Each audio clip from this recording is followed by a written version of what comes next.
نحمده ونصلي على رسوله الكريم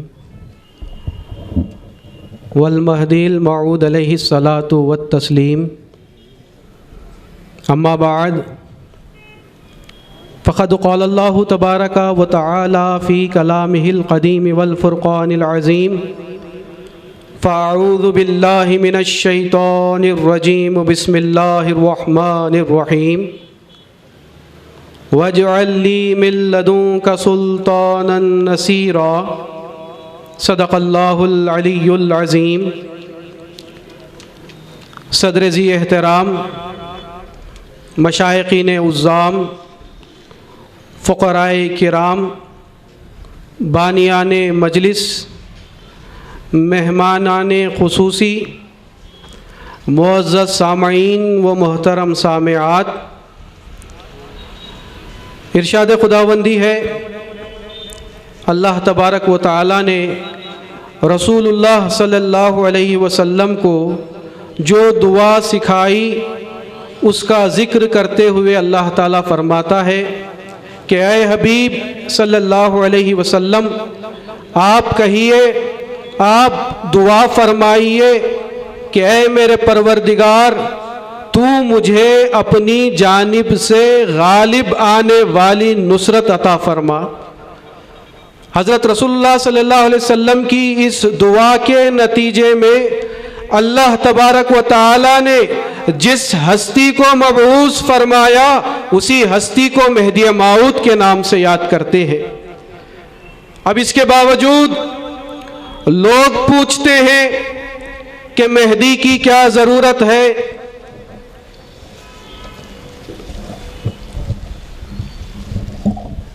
لوگ سوال کرتے ہیں کہ مہدی کی کیا ضرورت ہے؟ کون لوگ؟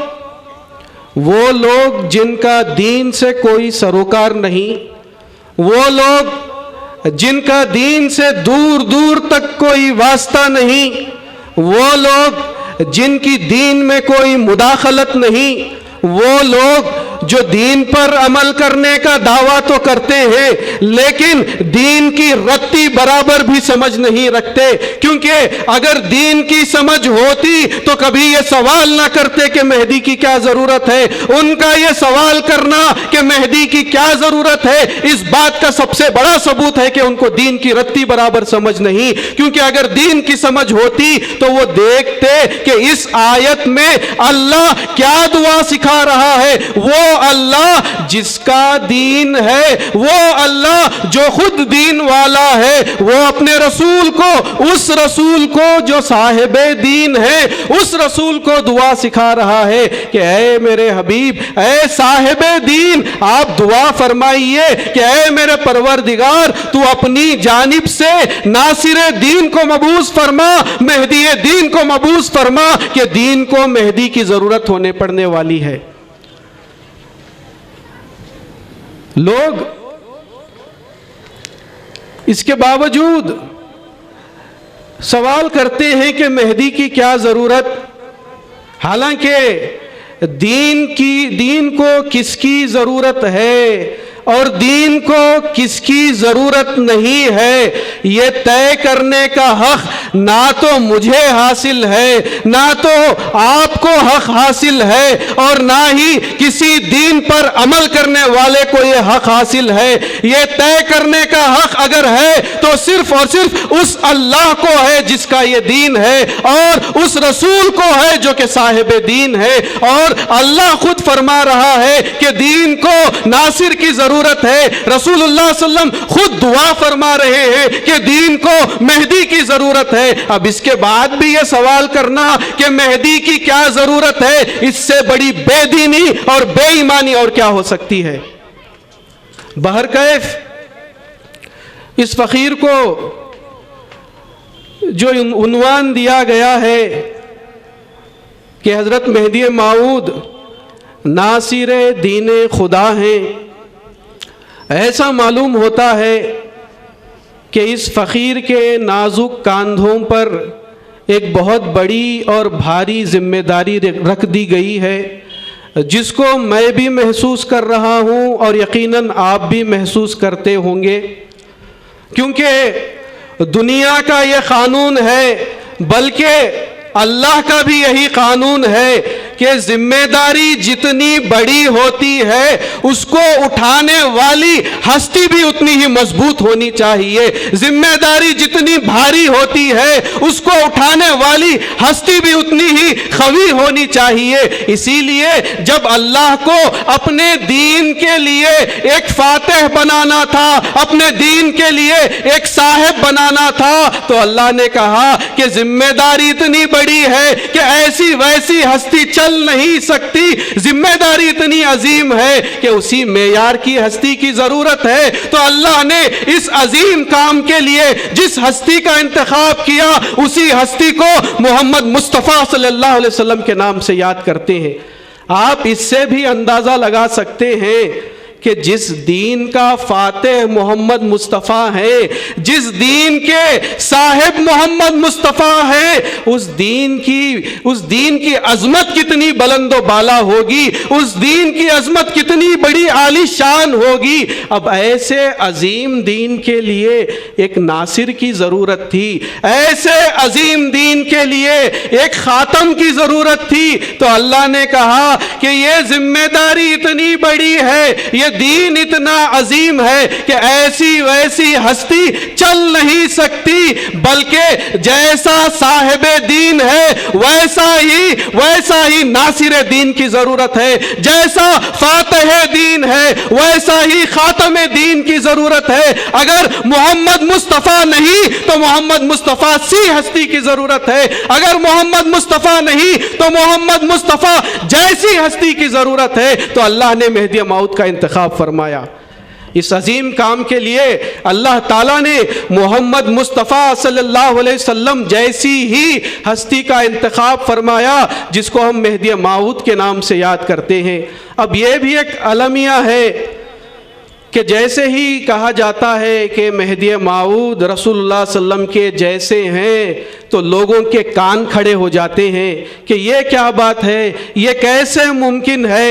حالانکہ مہدی موعود کو رسول کے جیسا بنانے والے ہم نہیں ہیں، بلکہ آپ احادیث کا مطالعہ کرو تو آپ کو خود معلوم ہوگا کہ نعیم بن حماد سے یہ روایت منقول ہے کہ ابن سیرین سے پوچھا گیا کہ کیا امام مہدی حضرت ابو بکر و عمر رضی اللہ عنہما سے بھی زیادہ بہتر ہیں، زیادہ فضیلت والے ہیں؟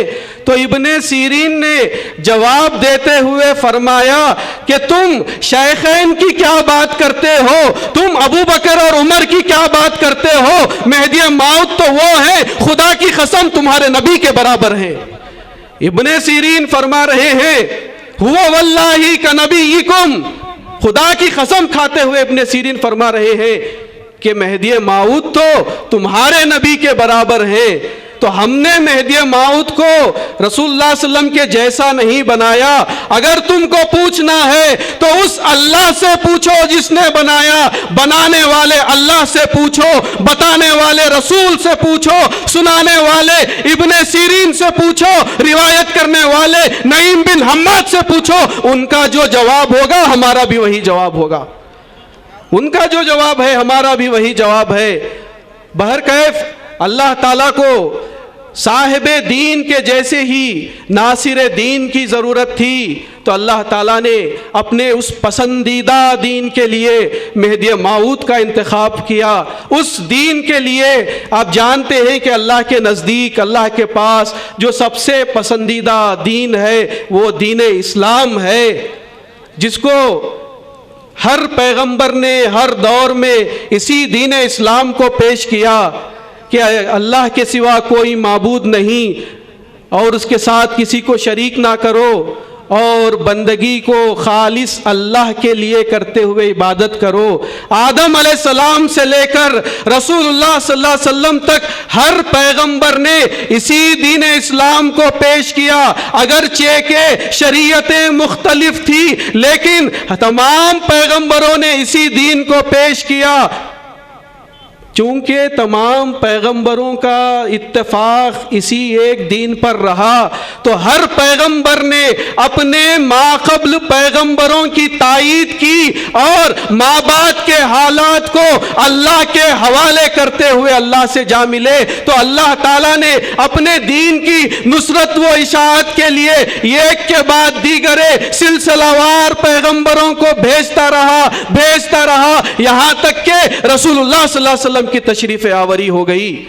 اب رسول اللہ صلی اللہ علیہ وسلم کی بعثت چونکہ خاتم النبیین کے حیثیت سے ہوئی، لا نبی بعدی، اور ولیکن رسول اللہ خاتم النبیین کے ذریعے سے نبوت کے سارے دروازے بند کر دیے گئے، تو رسول اللہ صلی اللہ علیہ وسلم کو آئندہ آنے والے زمانے کی فکر لاحق ہونے لگی کہ میرے بعد اب کوئی نبی نہیں، تو آئندہ زمانے کی فکر رسول اللہ صلی اللہ علیہ وسلم کو لاحق ہونے لگی۔ حالانکہ رسول اللہ صلی اللہ علیہ وسلم نے اپنے دور میں اپنے صحبت کے طفیل میں صحابہ کرام کی ایک زبردست جماعت آپ نے تیار کر لی تھی، لیکن رسول اللہ صلی اللہ علیہ وسلم کے علم میں یہ بات بھی تھی کہ متعدد زمانے کی وجہ سے لوگوں کے اعمال اور اعتقاد میں تبدیلی یقیناً پیدا ہوگی۔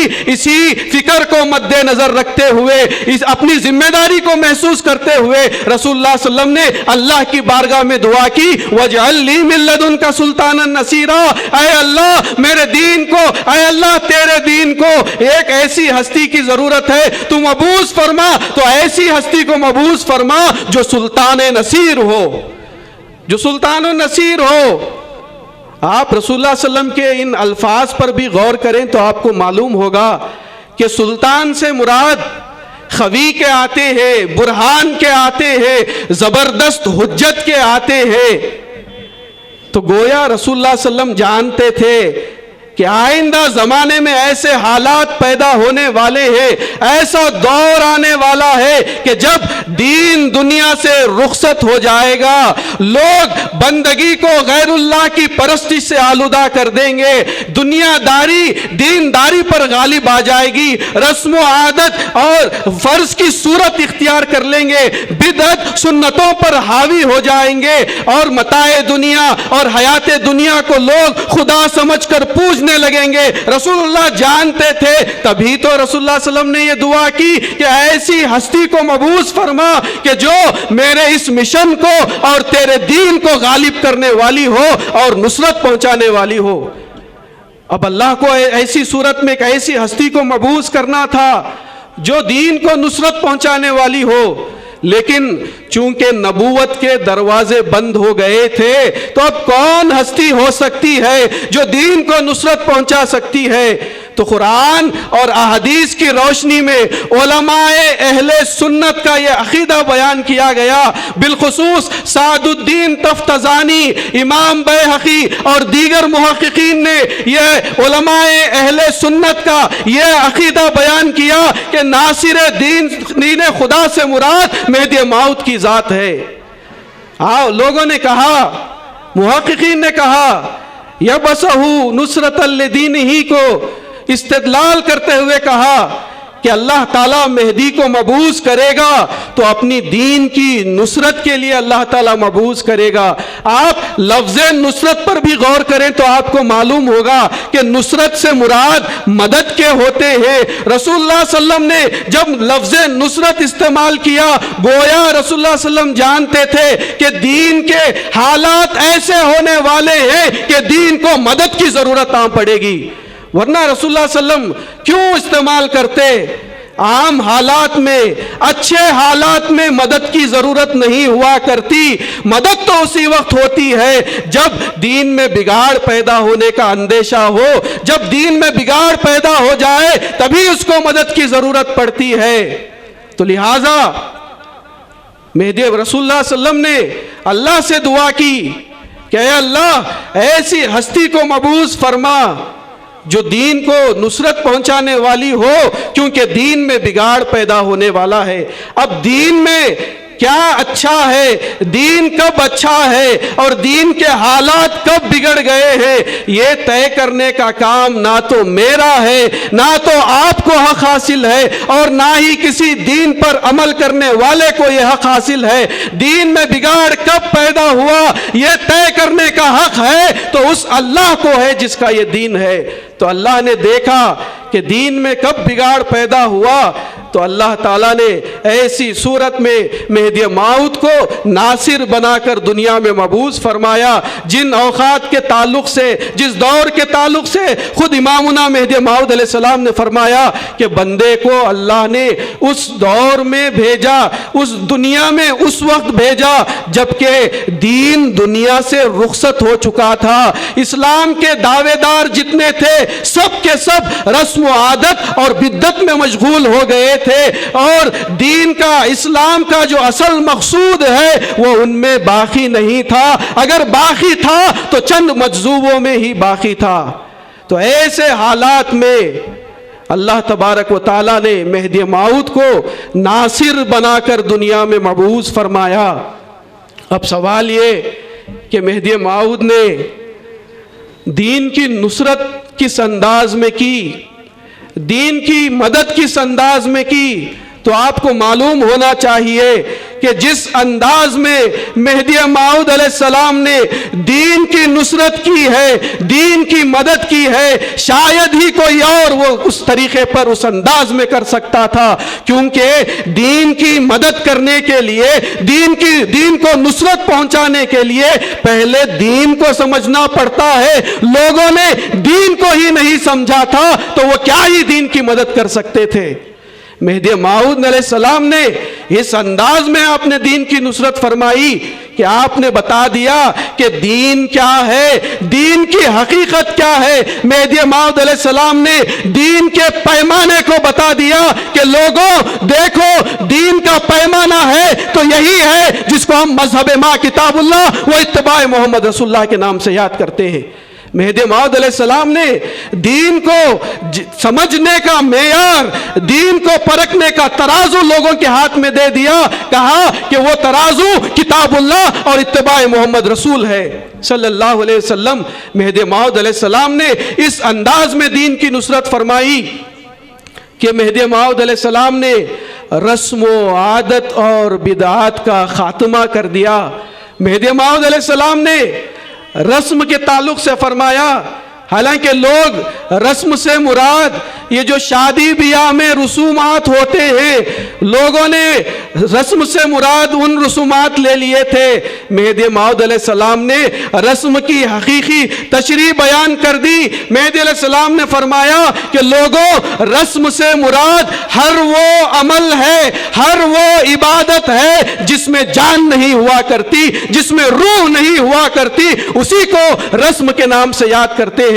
مہدی علیہ السلام نے بتایا کہ مردہ عبادت رسم ہوا کرتی ہے، جس عبادت میں جان نہیں ہوتی اسی کو رسم کے نام سے یاد کرتے ہیں۔ مہدی موعود علیہ السلام نے تعلیم احسان کے ذریعے سے مردہ عبادتوں کو زندہ کر دیا اور رسم کا خاتمہ کر دیا۔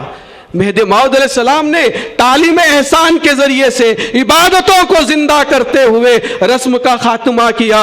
اسی طرح مہدی موعود علیہ السلام نے عادت کی بھی تشریح فرمائی کہ عادت سے مراد لوگوں ہر وہ عمل ہے، ہر وہ عبادت ہے جو بے مقصد اور بغیر کسی مقصد کے کیا جاتا ہے، اسی کو عادت کے نام سے یاد کرتے ہیں۔ اب جانتے ہیں کہ عادت میں اور عبادت میں بے کا فرق ہوتا ہے۔ وہ بے کیا ہے؟ وہ بے مقصد عبادت کو ہی عادت کے نام سے یاد کرتے ہیں۔ مہدی موعود علیہ السلام نے فرائض ولایت کے ذریعے سے بے مقصد عبادت کو با مقصد عبادت بنا دیا اور لوگوں کے سامنے منزل بتا دی عبادتوں کی، بلکہ زندگی کا مقصد بتا دیا کہ لوگوں بے مقصد عبادت مت کرو، زندگی کو یوں ہی ضائع مت کرو، بلکہ اس کا تم اپنی زندگی کا، اپنی عبادتوں کا مقصد بناؤ، اور وہ مقصد خدا عشق خداوندی ہے، وہ مقصد رضائے خداوندی ہے، اور وہ مقصد دیدار خداوندی ہے۔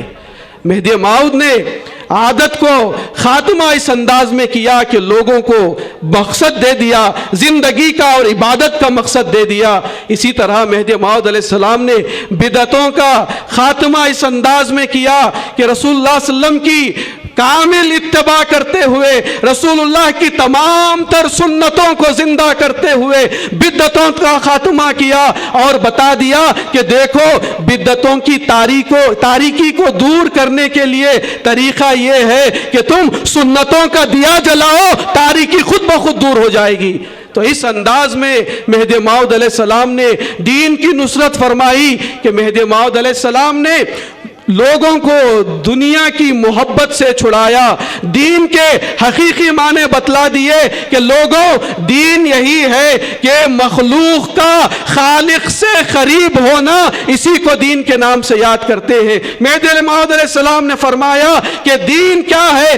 دین معشوق کی رضا کے لیے عاشق کی اداؤں کا نام دین ہوا کرتا ہے۔ مہدی موعود علیہ السلام نے دین کی حقیقت کو بیان کر دیا کہ دین، مہدی موعود علیہ السلام نے تمام بندوں کو بتا دیا کہ دین حقیقت میں یہی ہے کہ اپنے رب کو پہچانو، اسی کو دین کے نام سے یاد کرتے ہیں۔ مہدی موعود علیہ السلام نے بندوں کو معبود کی پہچان کرا دی اور عاشقوں کو اور طالبوں کو خدا سے ملا دیا۔ اس انداز میں مہدی موعود علیہ السلام نے دین کی نصرت فرمائی، اور دین کی نصرت سے مراد یہی ہوتا ہے کہ دین کو اس کے اصل پر قائم کرنا، اس کے اصولوں پر قائم کرنا، اسی کے نام سے یاد کرتے ہیں۔ مہدی موعود علیہ السلام نے دین کو اس کے اسی اصول پر قائم کیا جس طرح رسول اللہ صلی اللہ علیہ وسلم کے زمانے میں دین تھا، انہی اصولوں پر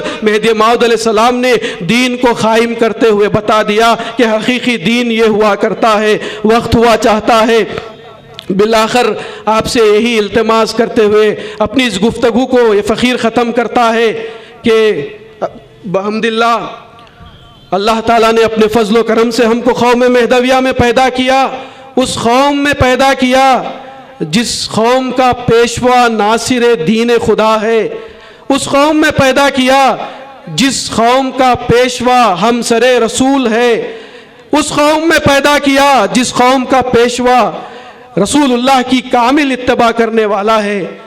تو جب ہم نے سید محمد جون پوری کو مہدی موعود مان لیا ہے، تو لوگوں جب مہدی موعود کو مان لیا ہے تو اتنا کافی نہیں ہے، مہدی موعود کو ماننے کے ساتھ ساتھ مہدی موعود کی بھی ماننا پڑتا ہے۔ مہدی موعود کو ماننا کافی نہیں، مہدی موعود کی بھی ماننا پڑتا ہے، یعنی مہدی موعود کی ہر بات کو ماننا بھی ضروری ہوا کرتا ہے۔ مہدی موعود نے جو تعلیمات پیش کیے ہیں ان کو بھی ماننا پڑتا ہے، لیکن بڑے ہی افسوس کے ساتھ یہ کہنا پڑتا ہے کہ مہدی موعود کو ماننے والے جتنے ہیں، ماننے والوں میں بھی طریقے جدا گانا ہو گئے ہیں، الگ الگ انداز میں مہدی موعود کو مانتے ہیں۔ تھوڑے بہت لوگ ہیں جو مہدی موعود کو اس انداز میں مانتے ہیں جیسا کہ ماننے کا حق ہے، لیکن چند نادان ایسے بھی پیدا ہو گئے جو مہدی موعود کو اس انداز میں مانتے ہیں جیسا کہ دیگر ائمہ کرام جو فقہ کے یا حدیث کے ہیں، ان ائمہ کی صف میں مہدی کو کھڑا کر کہتے ہیں کہ ہم بھی مہدی کے ماننے والے ہیں۔ حالانکہ ائمہ کرام نے جو کام کیا اور مہدی موعود نے جو کام کیا زمین آسمان کا فرق ہے۔ ائمہ کرام نے جو کام کیا انہوں نے دین کی تبلیغ کا کام کیا، اور مہدی موعود نے جو کام کیا آپ نے دین کی نصرت کا کام کیا ہے۔ دین کی تبلیغ میں اور دین کی نصرت میں زمین آسمان کا فرق ہوا کرتا ہے۔ دین کی تبلیغ سے مراد یہ کہ جو چیز پہلے سے لکھ کر آ گئی، سنی سنائی بات پہنچ گئی، اس کو لوگوں تک پہنچا دینا، اس کو تبلیغ کے نام سے یاد کرتے ہیں۔ اور دین کی نصرت سے مراد یہ کہ جن دین کی اہم ترین چیزوں کو لوگوں نے بھلا دیا یا ان کو کم درجہ دے دیا تھا، ان کو واپس دین میں لے کر آنا، ان کے مرتبے پر، ان کو ان کے درجے پر فائز کرنا اور دین کو اس کے اصل اصول پر قائم کرنا، اس کو دین کی نصرت کے نام سے یاد کرتے ہیں۔ دیگر ائمہ نے جو کام کیا اجتہاد کی بنیاد پر کام کیا، اور مہدی موعود نے جو کام کیا اللہ کے حکم کے بنا پر کام کیا۔ لیکن لوگ پتہ نہیں کیا کرتے ہیں کہ ان ائمہ کرام کی ہر بات ماننے کو تو تیار ہے، مہدی موعود کی ایک بات ماننے کے بھی تیار نہیں۔ یہ کیا ایسا کیا ہو گیا ہے کہ ائمہ کرام کی ہر بات بغیر چوں چرا کے مان لیتے ہیں؟ اللہ وہ بے شک انہوں نے محنت کی، اللہ ان کی خبروں کو نور سے بھر دے، لیکن ان ائمہ کرام نے اجتہاد کیا اور اللہ کے خلیفہ مہدی نے اللہ کے حکم پر اپنے بیان کیا۔ اس کے باوجود بھی لوگ سوال کرتے ہیں تو مہدی موعود پر سوال کرتے ہیں، ائمہ کرام کے تعلق سے کوئی سوال نہیں کرتا۔ وتر کی نماز کے تعلق سے آپ جانتے ہیں کہ کسی امام نے کہا کہ وتر کی نماز واجب ہے، کسی امام نے کہا کہ فرض ہے، کسی نے کہا سنت ہے، اور لوگ ہیں کہ بغیر کسی سوال کے مان لیتے ہیں۔ کوئی واجب ماننے والا برابر واجب مان کر نماز پڑھتا ہے، کوئی فرض ماننے والا وتر کی نماز کو فرض جان کر نماز پڑھتا ہے، کوئی سوال نہیں کرتا کہ کیا یہ نماز کے تعلق سے قرآن میں آیا ہے، کوئی سوال نہیں کرتا کیا اس نماز کے تعلق سے حدیث میں ہے، کوئی سوال نہیں کرتا کہ رسول اللہ نے اس نماز کو کس نیت سے نماز ادا کی تھی، کوئی سوال نہیں کرتا، خاموشی سے برابر پڑھ لیتے ہیں۔ لیکن جیسے ہی مہدی موعود کہتے ہیں کہ لیلۃ القدر میں اللہ کا حکم ہوا کہ 2 رکعت نماز پڑھو، تو لوگوں کے کان کھڑے ہو جاتے ہیں، سوال کرنے لگتے ہیں کہ یہ 2 رکعت کیا قرآن میں ہے، کیا حدیث میں ہے، کیا رسول اللہ نے کس نیت کے ساتھ پڑھی تھی؟ اس سے بڑی منافقت اور کیا ہو سکتی ہے کہ تم ائمہ کی اجتہاد کو آنکھ بند کر ماننے کے لیے تیار ہو، اور مہدی جو کہ اللہ کا خلیفہ ہے اس کی بات کو ماننے کے لیے تیار نہیں۔ اس سے بڑی منافقت اور کیا ہو سکتی ہے؟ خدا را ایسے لوگوں سے آپ بھی احتیاط کرو۔ اللہ سے یہی دعا ہے کہ اللہ تعالی ہم کو ناصر دین خدا کی قوم میں ہم کو پیدا کیا، مہدی موعود کی تعلیمات پر عمل پیرا ہونے کی توفیق عطا فرمائے۔ آمین وآخر الدعوانا الحمدللہ رب العالمین۔ فروز خطاب کو آپ سماعت فرما رہے تھے۔ آپ کے اس خطاب نے بے شک 600 سالہ جس نے عید میلاد مہدی موعود علیہ السلام کا حق ادا کیا ہے، ایک تاریخی خطاب ہے کہ جس میں حضور پرنور میران سید محمد جون پوری مہدی موعود علیہ السلام کے ناصر الدین ہونے کو آپ نے بحمدللہ قوم کے سامنے پیش کیا ہے۔ رسموں کی حکومت تھی رواجوں کے پھریرے، رسموں کی حکومت تھی رواجوں کے پھریرے، اسلام کی چھاؤں میں تھے بدعت کے بسیرے، ظلمات نے بھی ڈال دیے اپنے تھے ڈیرے، تم آئے ہوئی صبح نئے آئے سویرے، خورشید محمد کی ضیاء مہدی موعود۔ یہ اشعار مرشد قبلہ کے اشعار پیشرو مقرر کے خطاب کو پیش کرتے ہیں یا پھر ان کی عکاسی کرتے ہیں۔ حضرین اکرام، حضرت مہدی موعود علیہ السلام نے ایمان کو ہلال سے تشبیہ دی ہے، یعنی پہلی تاریخ کا چاند بہت ہی باریک اور ہلکا نظر آتا ہے، کچھ لوگ اس کی رویت کی تصدیق کرتے ہیں اور کچھ لوگ اس کو دیکھنے سے بھی خاسر ہو جاتے ہیں، مگر یہی چاند مہینے کی 14 تاریخ کو پہنچتا ہے تو تمام لوگوں کو دعوت نظر دیتا ہے، اپنے پورے آب و تاب میں پہنچ کر یہ کہتا ہے کہ میں وہی ہوں جس کا تم پہلی تاریخ کو انکار کرتے تھے، آج میں اپنے پورے آب و تاب میں ظاہر ہو چکا ہوں۔ بالکل اسی طرح مہدویت بھی ہلال کے مانند ہے، جب یہ ہلال بطور تعلیم احسان دور نبوت میں اور تعلیم احسان اور ماہ عرفان جب دور نبوت کے بعد 847 ہجری کو نمودار ہوا تو بہت لوگ مانے اور اکثریت اس کا انکار کر چکی تھی۔ یہ ماہ عرفان اور خمر احسان تجلیات الہی کی روشنی کو بکھیرتے ہوئے ظاہر ہوا ہے، اور لوگ آج بھی اس کا انکار کر رہے ہیں، مگر اللہ خود حضور اکرم صلی اللہ علیہ وسلم کو سورہ ہود میں آگاہ کر رہا ہے کہ تم اس روشن اور برہان لانے والی ہستی کے متعلق شک میں بھی نہ رہو، کیونکہ یہ ہستی خالص دیدار الہی کی بنیاد پر توحید کی دعوت دیتی ہے۔ مگر قوم و ملت کی رگوں میں خاموش قاتل بن کر دوڑنے والے منافقت کے جراثیم آج اغیار کی کتابوں کو پڑھ کر اپنے عقائد کی تردید کر رہے ہیں اور مہدی موعود علیہ السلام کے مرتبے کو پامال کر رہے ہیں، مگر ہم تو ان کل کتابوں کو فقط ضبطی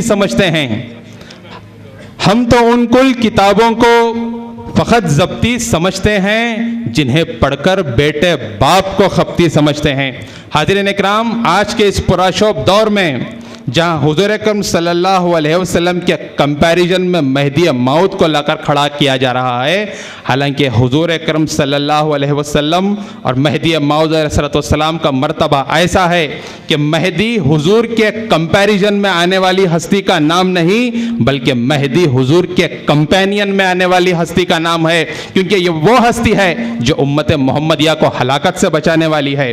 اسی لیے مہدی موعود علیہ السلام کی تعلیمات احسان کے نقوش دور ولایت میں بھی ملتے ہیں، دور نبوت میں بھی ملتے ہیں۔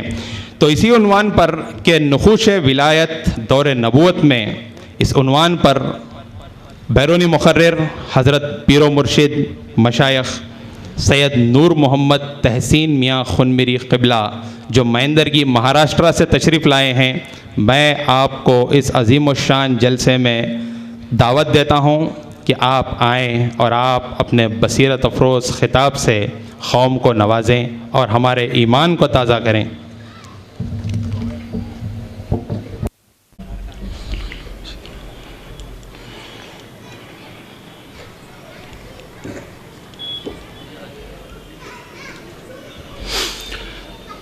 الحمد للہ رب العالمین، الصلاة والسلام علی امام الانبیاء والمرسلین، ثم الصلاة والسلام علی امام الاولیاء الکاملین، صلی اللہ علیہما وعلی آلہما واصحابہما اجمعین، من یومنا ھذا الی یوم الدین۔ فاعوذ باللہ من الشیطان الرجیم، بسم اللہ الرحمن الرحیم۔ والذین آمنوا اشد حبا للہ، صدق اللہ العظیم۔ اما بعد، قابل احترام و قابل قدر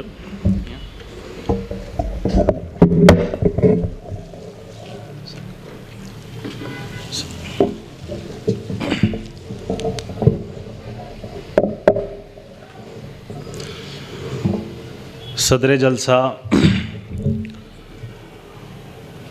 مفسر قرآن، لسان قوم، پیر و مرشد حضرت میران جی عابد خنمیری صاحب دامت فیضہم،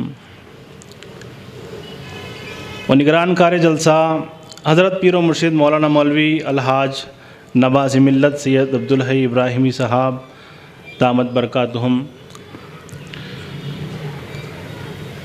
دیگر مرشدین اکرام، فقراء اعظام، دانشوران قوم، نوجوان ساتھیوں، پیارے بچوں اور میری آواز کو سننے والی محترم خواتین، السلام علیکم رحمۃ اللہ وبرکاتہ۔ ہر طرح کی تعریف و توصیف اس پروردگار عالم کے لیے سزاوار ہے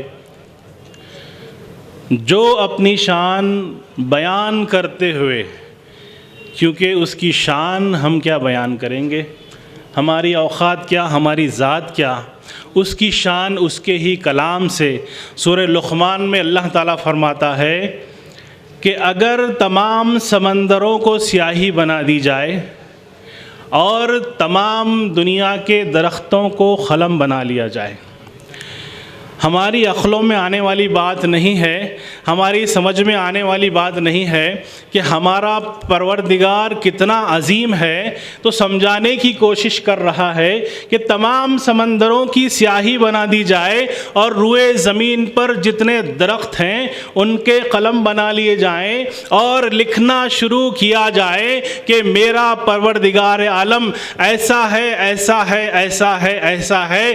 اللہ اسی رب کی قسم کہ وہ قلم گھس کر ختم ہو جائیں گے اور سمندروں کی سیاہی ختم ہو جائے گی، لیکن اللہ تبارک و تعالیٰ کی باتیں ختم نہیں ہوں گی۔ ایسی شان والا ہمارا پروردگار عالم ہے۔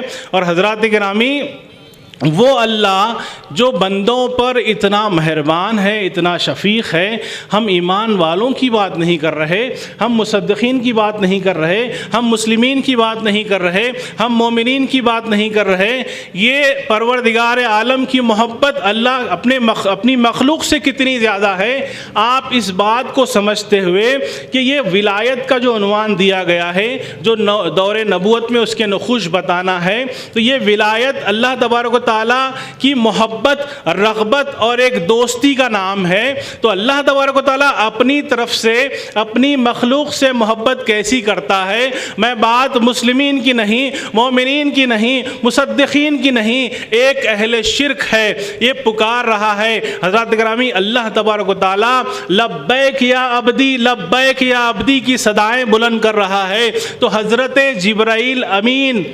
پریشان ہیں کہ پروردگار عالم اتنے جذبات کے ساتھ کس کو جواب دے رہا ہے۔ جبرائیل امین اپنی پرواز کرتے ہیں، اپنی اڑان بھرتے ہیں، مکۃ المکرمہ کعبۃ اللہ میں آ کر دیکھتے ہیں کہ کون ہے جو اللہ تبارک و تعالیٰ کو اتنی اندر سے اور اتنی عاجزی و انکساری سے پکار رہا ہے، اور اللہ تبارک و تعالیٰ پلٹ کر اس کا جواب دے رہا ہے، لبیک یا عبدی، میں حاضر ہوں میرے بندے۔ جب دیکھتے ہیں تو کعبۃ اللہ میں کوئی نہیں،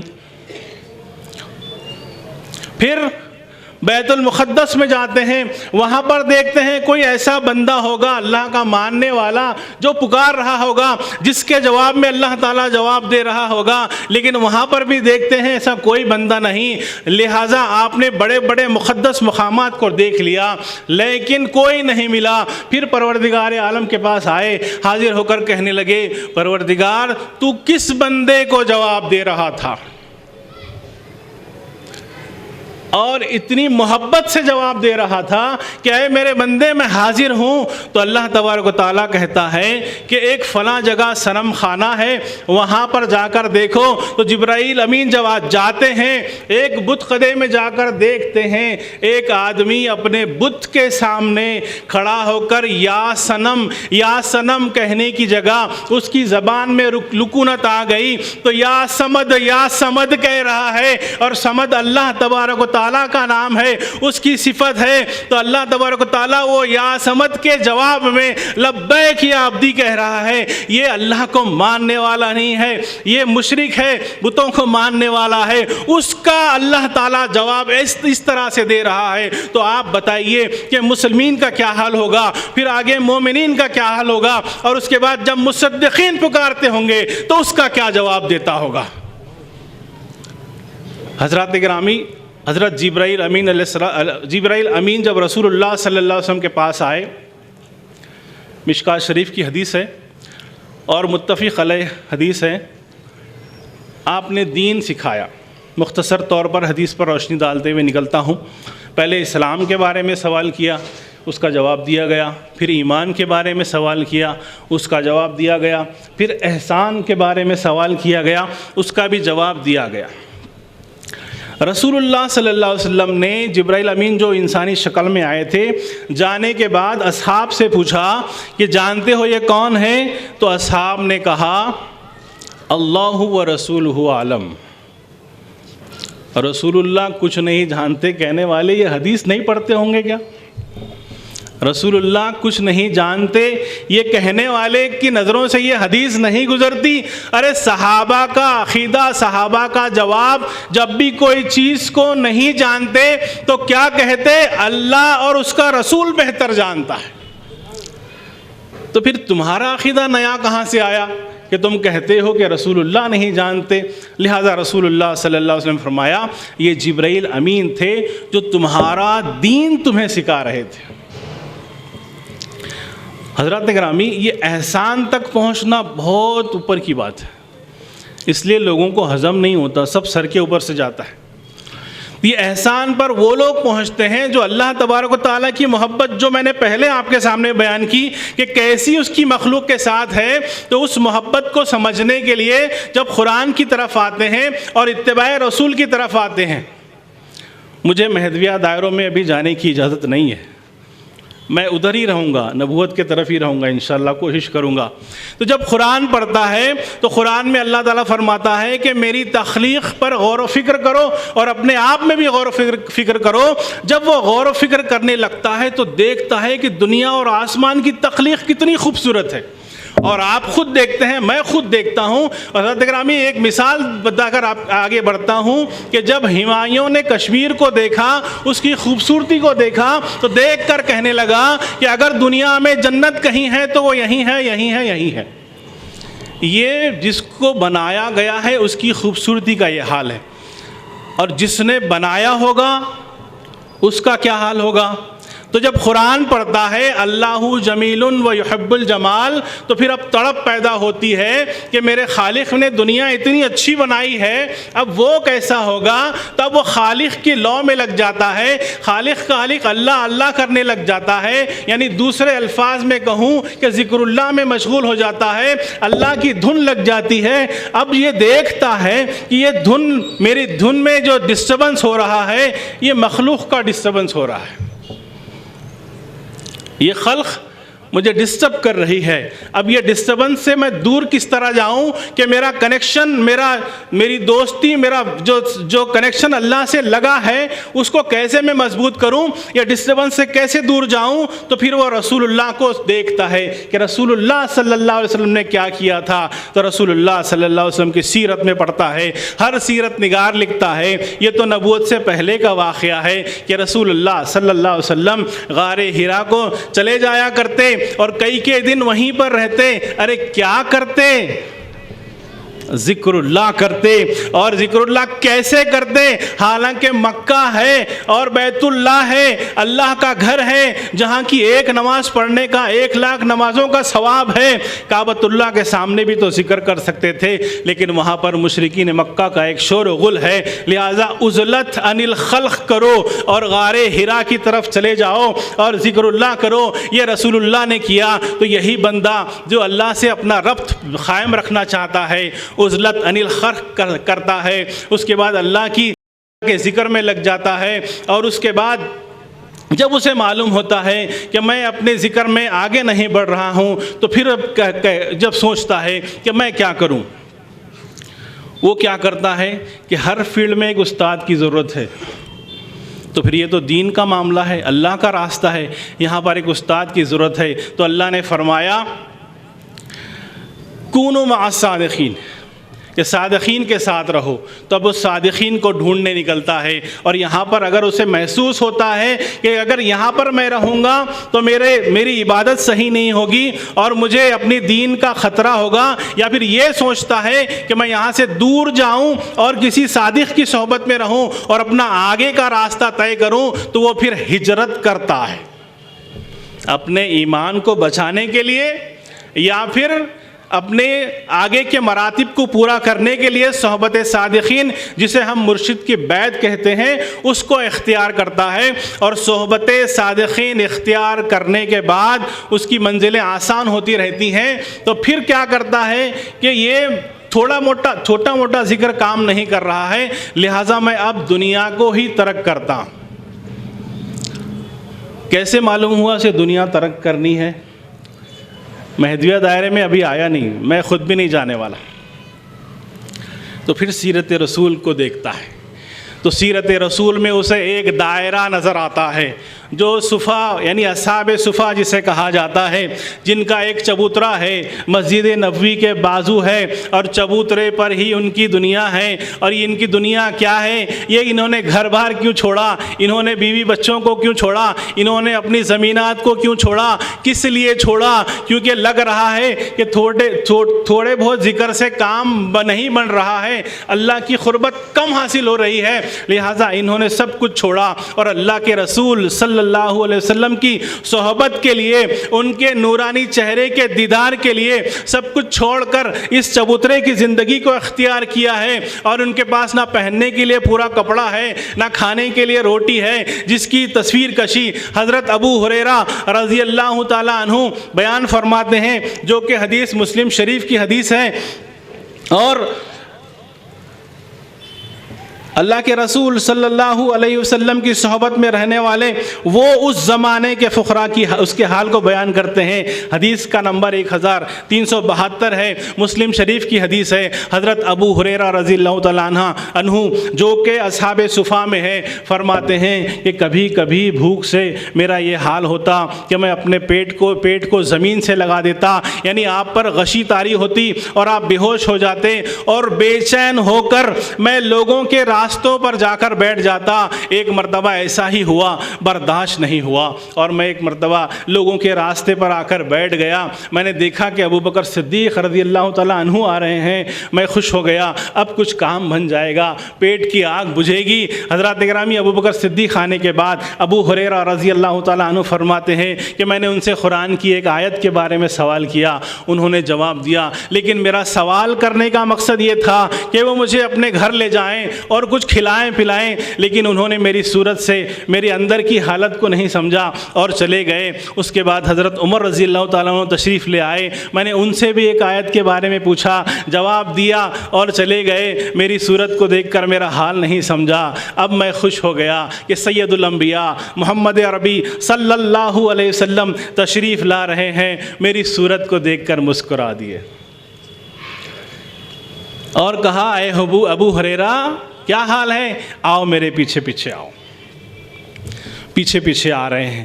آپ اپنے حجرے میں گئے، جا کر گھر میں پوچھا کچھ ہے؟ تو بیوی نے کہا کہ ایک پیالے میں دودھ ہے۔ آپ نے پوچھا یہ کہاں سے آیا ہے؟ فلاں جگہ سے آیا ہے۔ لہٰذا ابو ہریرہ رضی اللہ تعالیٰ عنہ کو اندر بلایا، کہا کہ یہ دودھ ہے، پیالہ ہے۔ ابو ہریرہ رضی اللہ تعالیٰ عنہ فرماتے ہیں کہ میری خوشی کی انتہا نہ رہی کہ اب تو میرا پیٹ بھر جائے گا، میری بھوک مٹ جائے گی، میرے پیٹ کی آگ بجھ جائے گی۔ لیکن اللہ کے رسول صلی اللہ علیہ وسلم نے فرمایا، ارے صفا والوں کو میرے گھر پر بلاؤ۔ فرمانے لگے، صفا والے، چبوترے والے، جن کا نہ گھر تھا، نہ بیوی تھے، نہ بچے تھے، جن کو چھوڑ کر رسول اللہ کی صحبت کو اختیار کرنے کے لیے آئے تھے، اور یہ ان کا مقصد یہی ہوتا کہ رسول اللہ کا دیدار کریں اور دین کی کامل اتباع کریں۔ رسول اللہ نے فرمایا کہ صفا والوں کو بلا لاؤ، تو یہ مجھے اچھا نہیں لگا، لیکن رسول اللہ کا معاملہ تھا، حکم تھا، پورا کیا۔ میں سوچ رہا تھا وہ ایک پیالہ اتنے سارے صحابہ کو کہاں بس ہوگا، لہذا میں نے رسول اللہ صلی اللہ علیہ وسلم کے حکم کی تعمیل کی اور صفا والوں کو بلا لایا، وہ سب تشریف لے آئے۔ اب یہ سوچتے ہیں کہ باری پہلے میری آ جائے، لیکن ہوتا یہ ہے کہ رسول اللہ اس پیالے کو ہاتھ میں لیتے ہیں، اور ابو ہریرہ رضی اللہ تعالیٰ عنہ سے فرماتے ہیں کہ ابو ہریرہ پہلے صفا والوں کو پلاؤ۔ تمام اصحاب صفا پیتے ہیں، پیے جاتے ہیں، پیتے ہیں، پیے جاتے ہیں۔ اب یہ دل میں دل نہیں ہے، بچتا ہے یا نہیں بچتا، لیکن وہ رسول اللہ صلی اللہ علیہ وسلم کے مبارک ہاتھوں کو مس ہو چکا تھا، اور رسول اللہ صلی اللہ علیہ وسلم خود سمجھتے تھے کہ ابو ہریرہ رضی اللہ تعالیٰ عنہ کی کیا حالت ہے، لہٰذا وہ گھومتے ہوئے آئے، اور اس کے بعد تھوڑا دودھ بچا۔ اس وقت رسول اللہ نے ابو ہریرہ رضی اللہ تعالیٰ عنہ سے کہا، اے ابو ہریرہ اب پیو۔ ابو ہریرہ رضی اللہ تعالیٰ عنہ پیتے ہیں، پیے جاتے ہیں، منہ سے نکالتے ہیں، کٹورے کو ہٹاتے ہیں، تو فرمایا اللہ کے رسول صلی اللہ علیہ وسلم نے کہ اور پیتے جاؤ۔ آپ نے اور پیا 3 بار پیا۔ اب کہنے لگے، یا رسول اللہ پیٹ بھر گیا ہے۔ پیٹ بھر گیا ہے، اب کچھ بھی پیا نہیں جاتا، لہذا رسول اللہ صلی اللہ علیہ وسلم نے اس پیالے کو لیا اور کہا کہ اللہ تبارک و تعالیٰ نے اس میں کتنی برکت عطا کر دی ہے، آپ نے اس کو خود نوش فرما لیا۔ حضرت گرامی اس کے بعد دودھ ختم ہوا تو یہ کیا تھا؟ مہدوی دائرہ نہیں نظر آ رہا آپ کو؟ یہ نبوت میں ولایت کا مہدوی دائرہ نظر نہیں آ رہا، جو صفا کے چبوترے پر فقراء نظر نہیں آ رہے جنہوں نے ترک دنیا کر دی؟ کس لیے؟ صرف اللہ تبارک و تعالیٰ کی محبت میں اور اللہ تبارک و تعالیٰ کے دیدار کی طلب میں سب کچھ چھوڑ دیا، فاقوں کی زندگی کو گزار رہے ہیں۔ اور سسٹم کیا ہے کہ جو کچھ رسول اللہ صلی اللہ علیہ وسلم کے گھر پر آتا، آپ اصحاب صفا میں سویت کرتے، اور سویت کا نظام یہ ہوتا کہ برابر تقسیم کیا جاتا۔ اس کے بعد رسول اللہ صلی اللہ علیہ وسلم تناول فرماتے۔ تو یہ نظام جو ہمارے دائروں میں ہے یہ کچھ نیا نہیں ہے، یہ نبوت کا خاص نظام ہے جو خاص لوگوں کو عطا ہوا ہے، عام لوگوں کو عطا نہیں ہوا ہے۔ اللہ تبارک و تعالیٰ نے وہ کیفیت ہمیں عطا کی ہے، دائرہ مہدیہ میں وہ کیفیت عطا کی ہے جس کو کئی احادیث میں صحابہ رضی اللہ تعالیٰ عنہم بیان کرتے ہیں کہ حضرت حنظلہ رضی اللہ تعالیٰ عنہ، مسلم شریف کی حدیث ہے، حدیث نمبر 2465، جس میں حضرت حنظلہ رضی اللہ تعالیٰ عنہ بیان کرتے ہیں ایک مرتبہ وہ ابو بکر صدیق رضی اللہ تعالیٰ عنہ سے ملاقات کیے اور کہنے لگے کہ حنظلہ تو ہلاک ہو گیا، حنظلہ تو ہلاک ہو گیا۔ ابو بکر صدیق رضی اللہ تعالیٰ عنہ پوچھتے ہیں یہ تم کیا کہہ رہے ہو؟ تو حضرت حنظلہ رضی اللہ تعالیٰ عنہ فرماتے ہیں، حضرات اکرامی حدیث کے الفاظ چھوٹ نہ جائیں اس لیے پڑھ کر سنا رہا ہوں کہ تعجب سے پوچھا یہ کیسے؟ حضرت حنظلہ رضی اللہ تعالیٰ عنہ نے فرمایا جب ہم رسول اللہ صلی اللہ علیہ وسلم کی مجلس میں ہوتے ہیں اور آپ جنت و دوزخ کا بیان فرماتے ہیں تو ہماری کیفیت الگ ہی ہوتی ہے، گویا ہم سب کچھ اپنی آنکھوں سے دیکھ رہے ہیں، لیکن جب ہم مجلس سے نکل کر گھروں میں بیوی بچوں اور دنیا کے کاروبار میں مشغول ہو جاتے ہیں تو کیفیت باقی نہیں رہتی اور دنیا کی طرف مائل ہو جاتے ہیں۔ اس پر دونوں حضرات نبی کریم صلی اللہ علیہ وسلم کی خدمت میں گئے اور حضرت حنظلہ رضی اللہ تعالیٰ عنہ نے اپنے حال کو بیان کیا۔ رسول اللہ صلی اللہ علیہ وسلم نے جواباً فرمایا حنظلہ تم پر لازم نہیں کہ ہمیشہ یہی کیفیت قائم رہے، اگر تم آپ غور کریے کہ رسول اللہ کے الفاظ کیا ہیں کہ یہ جو دائرے کے فقراء تھے یہ ہمیشہ مہدی موعود علیہ السلام کے دائرے سے لگے ہوئے تھے، یا پھر یہ کہیں کہ اصحاب صفا ہمیشہ رسول اللہ صلی اللہ علیہ وسلم کی صحبت میں رہنے کی زیادہ سے زیادہ کوشش کرتے۔ اس کی وجہ کیا تھی کہ وہ ساتھ میں رہنے کی کیفیت یہ ہوتی کہ وہ اللہ اور رسول سے لگے ہوئے ہوتے، لیکن جب الگ ہو جاتے تو دنیا داری کی کیفیت ہوتی۔ اللہ کے رسول صلی اللہ علیہ وسلم نے فرمایا اگر تم ہمیشہ اسی کیفیت میں رہو جو میرے پاس ہوتے ہو تو فرشتے تمہارے راستے میں تم سے مصافحہ کریں گے۔ اصل میں حال کبھی ہوتا ہے کبھی نہیں ہوتا۔ تو حضرات گرامی یہی حال کی وجہ سے، اسی حال کی وجہ سے وہ اصحاب صفا جو اس زمانے کے فقراء تھے، اس زمانے کے چھوٹے سے دائرے میں رہتے تھے، یہ سب کچھ چھوڑ کر کہ بس اللہ سے کنیکشن بنا ہوا رہے اور اللہ تبارک و تعالیٰ کی محبت میں کمی نہ آئے اور یہ دنیا کی محبت ہم پر غالب نہ آ جائے، اس لیے وہ ہمیشہ رسول اللہ صلی اللہ علیہ وسلم کی صحبت میں رہتے۔ حضرات گرامی اور کچھ اصحاب ایسے تھے صحبت میں رہنے کے بعد دین کا مزہ چکھ گئے تھے، یعنی احسان کی کیفیت حاصل ہو چکی تھی۔ یعنی احسان کیا ہے کہ تم عبادت اس طرح کرو کہ گویا تم خدا کو دیکھ رہے ہو، یا یہ نہیں کر سکتے تو کم سے کم یہ تصور رہے کہ خدا تمہیں دیکھ رہا ہے۔ حضرات گرامی ایک مرتبہ حضرت حارث رضی اللہ تعالیٰ عنہ گزر رہے تھے، رسول اللہ صلی اللہ علیہ وسلم سے ملاقات ہوئی۔ رسول صلی اللہ علیہ وسلم نے پوچھا اے حارث سناؤ تم نے صبح کیسے کی؟ غور کرنے کی بات ہے، جو چیزیں ہمیں دائرہ مہدویہ میں ملی ہیں وہ نئی نہیں ہیں بلکہ وہاں سے چلی آ رہی ہیں، جہاں پر رسول اللہ صلی اللہ علیہ وسلم نے نبوت میں مدینہ میں پہلا دائرہ قائم کیا تھا۔ اور ہمارے دائروں کی مسجدیں اگر آپ دیکھیں گے تو وہ مسجد نبوی کی پہلی تعمیر کو دیکھیے، وہی گھاس پھوس کی چھت ہے اور وہی مٹی کے دیواریں ہیں جو ہمارے دائروں میں مسجد بنتی، جماعت خانہ بنتا۔ یہاں پر حضرت حارث بن مالک انصاری رضی اللہ تعالیٰ فرماتے ہیں کہ میں نے انہوں نے عرض کیا یا رسول اللہ میں نے ایمان کی حقیقت کو پاتے ہوئے صبح کی۔ آپ صلی اللہ علیہ وسلم نے فرمایا کہ حارث غور کر کے بتاؤ تم کیا کہہ رہے ہو، بے شک ہر شے کی ایک حقیقت ہوتی ہے، تمہارے ایمان کی کیا حقیقت ہے؟ عرض کیا یا رسول اللہ صلی اللہ علیہ وسلم میں نے اپنے نفس کو دنیا کی محبت سے جدا کر لیا ہے اور راتوں کو جاگ کر عبادت کرتا ہوں اور دن کو روزے رکھ کر پیاسا رہتا ہوں، گویا میں اپنے رب کے عرش کو اپنی آنکھوں سے دیکھتا ہوں اور مجھے ایسے لگتا ہے جیسے جنتی ایک دوسرے کی زیارت کرنے کے لیے جا رہے ہیں اور دوزخی اس حال میں ہیں کو دیکھتا ہوں کہ ایک دوسرے پر گرے جا رہے ہیں۔ حضور نبی کریم صلی اللہ علیہ وسلم نے فرمایا اے حارث تم عارف ہو گئے ہو، اے حارث تم عارف ہو گئے ہو، بس اس کیفیت و حال کو تھامے رکھو۔ یہ جملہ آپ صلی اللہ علیہ وسلم نے 3 بار فرمایا کہ اس کیفیت کو ہمیشہ تھامے رکھو۔ تو حضرات گرامی یہ جو ولایت کا یہ عشق کا جنون ہے یہ دائرہ مہدویہ سے نہیں ہے بلکہ رسول اللہ صلی اللہ علیہ وسلم کی حیات سے، رسول اللہ صلی اللہ علیہ وسلم کی زندگانی سے، رسول اللہ صلی اللہ علیہ وسلم کی تمام سیرت آپ اٹھا کر دیکھیں گے۔ اور یہ حدیث المصنف میں ابھی ابن ابی شعبہ نے بیان کی ہے۔ حضرات گرامی رسول اللہ صلی اللہ علیہ وسلم اب جب یہاں پر عشر والی بات بھی آتی ہے تو پھر ہی پوچھا جاتا ہے یہ کہاں سے لائے؟ تو حضرات گرامی ایک سوال مجھ سے ہوا تھا کہ جو عشر ہے اس کے لیے کوئی صاف صاف قرآن میں آیت ہے کیا؟ یعنی اللہ کی راہ میں عشر جو دینا ہے اس کے لیے صاف صاف آیت ہے کیا؟ تو میں نے کہا کہ بھائی دیکھیے انفاق فی سبیل اللہ کی جتنی آیتیں ہیں زکوٰۃ کو چھوڑ کر، زکوٰۃ کے لیے اسپیشلی الفاظ آئے ہیں زکوٰۃ ادا کرنے کے لیے، لیکن انفاق فی سبیل اللہ اللہ کی راہ میں خرچ کرنے کے بارے میں جتنی آیتیں آئی ہیں میں آپ کو بھیجتا ہوں، آپ خود پڑھیے، پڑھ کر مجھے بتائیے کہ کتنا دینا ہے۔ صاحبان علم یہاں پر موجود ہیں اور آپ حضرات بھی قرآن پڑھتے ہیں ماشاءاللہ، تو قرآن میں انفاق فی سبیل اللہ کے لیے کوئی آنکڑا نہیں ہے۔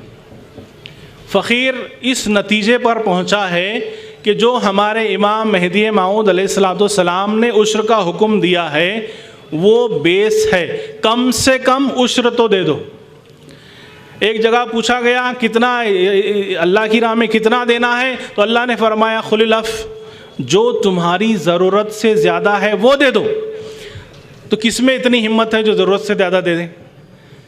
تو پھر وہ صاحب کہنے لگے کہ یہ تو نہیں بتا سکتے کہ کتنا دینا ہے، لیکن میں نے کہا کہ اللہ تبارک و تعالیٰ نے قرآن میں فرمایا جو کوئی ایک نیکی کرتا ہے تو اللہ تبارک و تعالیٰ کے پاس وہ 10 کے برابر ہے۔ مہدی موعود علیہ السلام نے احسان یہ فرما دیا کہ تم اپنی کمائی کا 10واں حصہ دے دو، وہ اللہ کے نزدیک 100 کے برابر ہو جائے گا۔ تم 10واں حصہ دے دو 100 کے برابر ہو جائے گا۔ تو اب آپ ہی فیصلہ کریے اور آپ کتنا دینے والے ہیں مجھے یہ بتائیے۔ تو حضرت گرامی جب ہم دیکھتے ہیں نبوت میں یہ کیسا عمل ہوا کہ جب اللہ سے محبت ہوتی ہے تو اللہ کے لیے سب کچھ لٹانے کے لیے بندہ تیار ہو جاتا ہے، نہ اپنے مال کو دیکھتا ہے، نہ اپنی اولاد کو دیکھتا ہے، نہ اپنے گھر بار کو دیکھتا ہے، یہاں تک کہ اپنی جان کی فکر بھی نہیں کرتا، جس کی مثال اس واقعے سے ہمیں ملتی ہے کہ رسول اللہ صلی اللہ علیہ وسلم نے ایک جنگ کرنے سے پہلے اعلان کیا کہ آج جنگ کرنے کے لیے جانا ہے، لہذا جو بھی تم لوگ لا کر دے سکتے ہو جس کی وجہ سے جنگ میں سامان لیا جا سکے اور سپاہیوں کے کھانے پینے کا اور ذرہ بختر اور ہتھیار لینے کی کوئی سہولت ہو سکے، تو لوگوں نے چوک در چوک آنا شروع کیا اور دینا شروع کیا۔ سب نے اپنی اپنی حیثیت کے مطابق دیا۔ حضرت عمر رضی اللہ تعالیٰ عنہ نے آدھا مال دے دیا اور حضرت ابو بکر صدیق رضی اللہ تعالیٰ عنہ نے بارہا آپ نے سنا کہ تمام کا تمام مال دے دیا۔ اب یہ کیوں دے دیا؟ یہ توکل کو بھی دیکھیے، ابو بکر صدیق رضی اللہ تعالیٰ عنہ کے توکل کو بھی دیکھیے کہ جب ان سے پوچھا گیا اے ابو بکر کیا لائے ہو اور کیا گھر والوں کے لیے چھوڑا ہے، ابو بکر صدیق رضی اللہ تعالیٰ عنہ نے سب کچھ لانے کے بارے میں کہا اور یہ بھی کہا کہ جسم کے کپڑے بھی دے دیے ہیں، ایک شال کے 2 ٹکڑے کیے ہیں، ایک کا تہبند بنایا ہے اور دوسرے کو اپنے کھاندوں پر اوڑھ لیا ہے۔ تو اللہ کے رسول صلی اللہ علیہ وسلم پوچھتے ہیں کہ گھر والوں کے لیے کچھ کیوں نہیں رکھا؟ جو اہل احسان ہوتے ہیں جنہیں اللہ پر کامل بھروسہ ہوتا ہے وہ کہتے ہیں کہ گھر والوں کے لیے اللہ اور اس کے رسول کا نام کافی ہے، گھر والوں کے لیے اللہ اور اس کا رسول کافی ہے۔ تو حضرات گرامی یہ وہ حالت ہے جو ہر ایک کو نصیب نہیں ہوتی، یہ ہم پر اللہ کا فضل و کرم ہے، ہم گنہگار خطاکار لوگوں پر، کہ اللہ تبارک و تعالیٰ نے تمام انبیاء میں سلیکٹڈ نبی رسول اللہ صلی اللہ علیہ وسلم کی امت میں پیدا کیا، اور اس کے ساتھ ساتھ ایک خلیفۃ اللہ جو امت محمدیہ کا ناصر دین ہوگا، جو ہلاکت سے اس امت کو بچائے گا، اس کی قوم میں ہمیں پیدا کیا۔ حضرات گرامی یہ جو پوزیشن ہے، یہ جو وی آئی پی سیٹ ہے، میں بتاؤں آپ کو مثال کے طور پر، میں خود آج ٹرین سے آیا تو ٹرین میں آپ بھی دیکھتے ہیں کتنے ڈبے ہوتے ہیں، جنرل ڈبے بھی ہوتے ہیں، سلیپر کے ڈبے بھی ہوتے ہیں، 3 ٹائر اے سی بھی ہوتا ہے، 2 ٹائر اے سی بھی ہوتا ہے، لیکن ایک ڈبہ ایک ہی ہوتا ہے، H1 ایک ہی ڈبہ ہوتا ہے، اور اس کے لوگ بھی تھوڑے ہی ہوتے ہیں۔ تو اللہ تبارک و تعالیٰ نے وہ اس H1 کیٹیگری میں ہمیں رکھا ہے۔ آج اللہ کا ہم پر بڑا فضل و کرم ہے، تو اللہ نے جتنی نعمتیں ہمیں عطا کی ہیں ہم اس کا شکر بجا لائیں، اس کی عبادت کریں، اس زندگی کو سمجھیں کہ فانی زندگی ہے، اور اس زندگی کو خیر آباد کرنا یہی ہمارا آخری مقام ہے۔ اب یہ بھی آپ کو بتاتا چلوں کہ اب یہ جو منتظر مہدی ہیں، یہ کہتے ہیں کہ مہدی موعود علیہ السلام آئیں گے تو خزانہ بانٹیں گے، لوگوں کی جھولیاں بھریں گے، بھر بھر کر دیں گے۔ اب مجھے بتائیے اس زمانے میں پیسے کی ضرورت کس کو نہیں ہے؟ مال کی ضرورت کس کو نہیں ہے؟ بہت سارے تو بیٹھے ہیں کہ بس گھر کا پایا کھودے تو کچھ نکل جائے اور کام بن جائے، ہماری نیا پار ہو جائے۔ ارے غریب سے غریب کو بھی پیسے کی ضرورت ہے، اور امبانی اڈانی کو بھی پیسے کی ضرورت ہے، ایلن ماسک کو بھی پیسے کی ضرورت ہے۔ بیٹھ گیا کمانے، نمبر 1 پہ آ گیا ہے، لیکن کمانا بند کیا ہے نہیں، پھر نیا انویسٹمنٹ چالو ہے، مرے دم تک کمائے گا۔ تو یہ جو پیسے کی ہوس ہے یہ انسان کو خبر تک نہیں چھوڑتی۔ تب پیسے ہونا ہے، دولت ہونا ہے، خزانہ ہونا ہے۔ تو مہدی آئیں گے تو خزانے لٹائیں گے، مہدی آئیں گے تو خزانے لٹائیں گے۔ ارے ایک نظر مہدوی کی طرف سے دیکھ لیتے کہ مہدوی نے کیا انتظار کیا، اور مہدوی کو مہدی جو برحق ہے آئے اور گئے کیا عطا کیا۔ اگر تھوڑا غور و فکر کرتے، تھوڑی ڈیپ اسٹڈی کر لیتے، نبوت کی اسٹڈی کر لیتے، یہ حدیث قدسی پڑھ لیتے کہ اللہ تبارک و تعالیٰ نے فرمایا تھا کہ میں ایک چھپا ہوا خزانہ تھا، میں نے چاہا کہ جانا جاؤں، پہچانا جاؤں، اس لیے میں نے خلقت کو پیدا کیا۔ اب یہ حدیث پہ بھی کلام کرتے ہیں، کون کرتے ہیں؟ اہل ظاہر کرتے ہیں، لیکن اہل احسان نہیں کرتے۔ یہ اپنے تفاسیر میں، یہ اپنی تقاریر میں اس کو حدیث قدسی کہتے ہیں، کہ حدیث قدسی میں اللہ نے فرمایا کہ میں ایک چھپا ہوا خزانہ تھا۔ ارے وہی خزانہ ہمارا مہدی آیا اور گیا، وہی خزانہ جو چھپا ہوا تھا ہم کو ملا، دیدار الہی کی صورت میں ملا۔ یہ اللہ کا ہم پر فضل و کرم ہوا، مہدی آیا بھی، خزانے باٹا بھی، ہم اس سے سیراب بھی ہو گئے، اور اب تم جھولیاں لے کر کھڑے ہو کہ دنیاوی مال مہدی بانٹے گا۔ ارے وہ مال مہدی کیوں بانٹے گا جس کو رسول اللہ صلی اللہ علیہ وسلم نے فرمایا کہ ہر امت کے لیے ایک فتنہ تھا، اب میری امت کا فتنہ مال ہوگا۔ یہ فتنہ مہدی بانٹنے کے لیے نہیں آئے گا، بلکہ وہ خزانہ بانٹے گا جو چھپا ہوا خزانہ تھا، جو اللہ تبارک و تعالیٰ کا دیدار تھا، اس کو بانٹنے کے لیے مہدی آئے گا۔ اور آیا اور چلا گیا، جس کو دیکھنا تھا وہ خزانے سے سیراب ہوئے، اور ابھی تک بھی ہو رہے ہیں، انشاءاللہ قیامت تک کے ہوں گے۔ اور وہی لوگ ہیں جو الذین آمنوا اشد حبا للہ کی صفت رکھتے ہیں، جو اللہ کے ایمان لانے والے بندے ہیں، اللہ سے حد درجہ محبت کرتے ہیں۔ اب یہاں پر آپ دیکھیں گے کون محبت کرتے ہیں، تو مجھے تو قوم مہدویہ کے علاوہ کوئی اور نظر نہیں آتا جو اللہ سے حد درجہ محبت کرتا ہے۔ ایسی حالت میں بھی آج یہ حال ہے کہ ہمارے کئی کام اللہ کے واسطے ہوتے ہیں۔ ہمارے پاس مؤذن اللہ کے واسطے اذان دیتا ہے، ہمارے پاس امام اللہ کے واسطے امامت کرتا ہے، ہمارے پاس نکاح پڑھانے والے اللہ کے واسطے نکاح پڑھاتے ہیں، ہمارے پاس جنازہ پڑھانے والے اللہ کے واسطے جنازہ پڑھاتے ہیں، ہمارے پاس قرآن پڑھانے والے اللہ کے واسطے قرآن پڑھاتے ہیں۔ ارے کئی کام ہیں جو اللہ کے واسطے اور اللہ کی رضا کے لیے کرتے ہیں۔ اللہ ان سے محبت کرتا ہے، اور پلٹ کر اللہ سے یہ بھی محبت کرتے ہیں، ایسی محبت کرتے ہیں جو شدید ہے۔ اللہ تبارک و تعالیٰ اس قوم میں ہمیں پیدا کیا ہے، اللہ تعالیٰ ہمیں اس قوم میں اس طرح رکھے جس طرح وہ چاہتا ہے، بنائے اور ایمان پر ہمارا خاتمہ فرمائے۔ آپ تمام حضرات سے بہت بہت شکریہ کے ساتھ ودا لیتا ہوں، خاص طور سے منتظمین جلسہ جنہوں نے اس فقیر کو مدعو کیا، اور تمام مرشدین اکرام کا شکریہ ادا کرتے ہوئے اپنی جگہ کو لیتا ہوں۔ اللہ تبارک و تعالی ہمیں صحیح معنی میں مہدی مسلمان بنائے، آمین۔ وآخر دعوانا الحمدللہ رب العالمین۔ السلام علیکم ورحمۃ اللہ۔ ایک بصیرت افروز خطاب سے آپ فیضیاب ہو رہے تھے۔ وہی دعوت، وہی فطرت، وہی سیرت، وہی صورت، نظر کہتی تھی شاید پھر رسول امئی آیا۔ حاضرین اکرام، یہ شعر حضرت والا مرتبت کی خطاب کی عکاسی کرتا ہے۔ اس کے بعد خطابات کا سلسلہ جاری رہے گا۔ انسان کے شعور میں جب گراوٹ آتی ہے تو خدائے تعالیٰ اپنے خلیفے کو بھیجتا ہے تاکہ فکر و نظر کو راہ راست پر لایا جا سکے۔ فکر و شعور کو جو انسان کو عطا کی ہوئی نعمت عظمیٰ ہے، فکر کی بلاغت انسان کو باشعور بنا دے دیتی ہے، اور پھر عشق کی بلاغت انسان کو باحضور بنا دے دیتی ہے، اور پھر صاحب حضور لوگوں کی صحبت انسان کو باکمال بنا دیتی ہے، اور اتنے کمال کو پہنچاتی ہے کہ وہ دوسرے انسانوں کے فکر و شعور کو راہ راست پر لانے کی صلاحیت رکھتے ہیں۔ حاضرین اکرام، انسان کے نظریے کو بدلنا زمانے کو بدلنے کے مماثل ہے۔ بقول مرشد قبلہ، جیسی نظر ویسا منظر، اور نظر بدلتی ہے تو منظر بدلتا ہے، مگر جن کی نظریں دنیا کے مناظر سے کٹ کر صرف اپنے مرشد قبلہ کی نظروں پر جم جاتی ہیں تو وہ دوسروں کی فکر و نظر کو بدلنے کے قابل بن جاتے ہیں۔ آیا نظر نہیں کوئی مرشد کے ماں سوا، آیا نظر نہیں کوئی مرشد کے ماں سوا، اور رنگ جم سکانا کسی اور پیر کا۔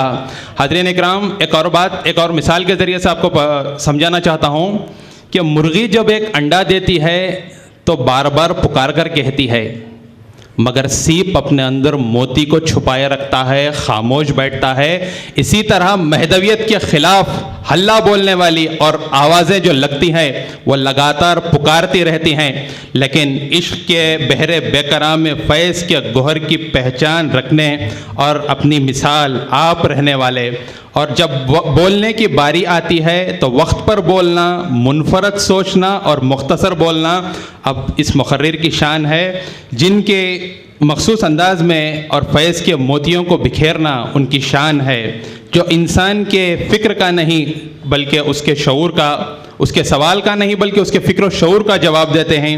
میری مراد حضرت پیر و مرشد افضل العلماء مشائخ سید تحسین آغا عرشی خنمیری قبلہ سے ہے کہ وہ آئیں اور مہدی موعود اور امامت کے ایک وسیع عنوان پر قوم سے خطاب فرمائیں۔ میری مراد حضرت پیر و مرشد تحسین میاں آغا عرشی خنمیری سے ہے۔